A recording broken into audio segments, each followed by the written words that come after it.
ইরানের ক্ষেপণাস্ত্র শক্তি যেন শত্রু পক্ষের জন্য এক দুঃস্বপ্নের নাম। সাম্প্রতিক যুদ্ধে যা হারে হারে টের পেয়েছে ইসরায়েল, এমনকি মার্কিন যুক্তরাষ্ট্রও জানে কতটা শক্তিশালী ইরানের ক্ষেপণাস্ত্রগুলো। এই ক্ষেপণাস্ত্র নিয়েই আরও সুখবর জানালো ইরান। ইরানের নৌবাহিনী সমুদ্র থেকে ভূপৃষ্ঠের লক্ষ্যবস্তুতে সফলভাবে আঘাত হানতে সক্ষম হয়েছে তাদের ক্ষেপণাস্ত্র ব্যবস্থার মাধ্যমে। দীর্ঘ পাল্লার ক্ষেপণাস্ত্র নাসির ও গাদির এবং মাঝারি পাল্লার জাহাজ বিধ্বংসী ক্রুজ ক্ষেপণাস্ত্র কাদের ব্যবহার করে নৌমহড়ায় নির্দিষ্ট লক্ষ্যবস্তুকে ধ্বংস করা হয়েছে। ইকতেদার 1404 সামরিক মহড়ার মূল ধাপে বিভিন্ন ধরনের নৌ ক্রুজ ক্ষেপণাস্ত্র নিক্ষেপ করা হয়। ভূপৃষ্ঠ ও জাহাজ থেকে নিক্ষেপিত ক্ষেপণাস্ত্রগুলো উত্তর ভারত মহাসাগর, ওমান সাগর এবং উপকূলীয় লক্ষ্যবস্তুকে সঠিকভাবে আঘাত করেছে। বার্তা সংস্থা মেহের নিউজ এজেন্সি তাদের প্রকাশিত প্রতিবেদনে এমনটাই জানিয়েছে।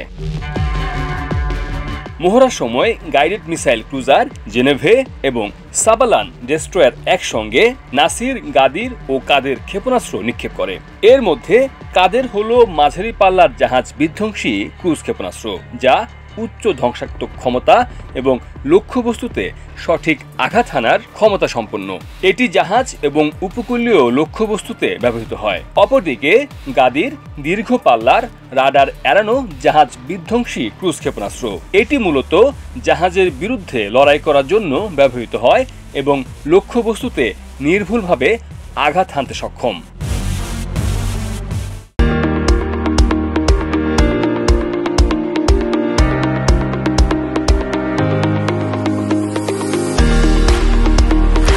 ইরানি সেনা ও নৌবাহিনী 21 আগস্ট থেকে 2 দিন ব্যাপী মহড়ার অপারেশনাল পর্ব শুরু করে।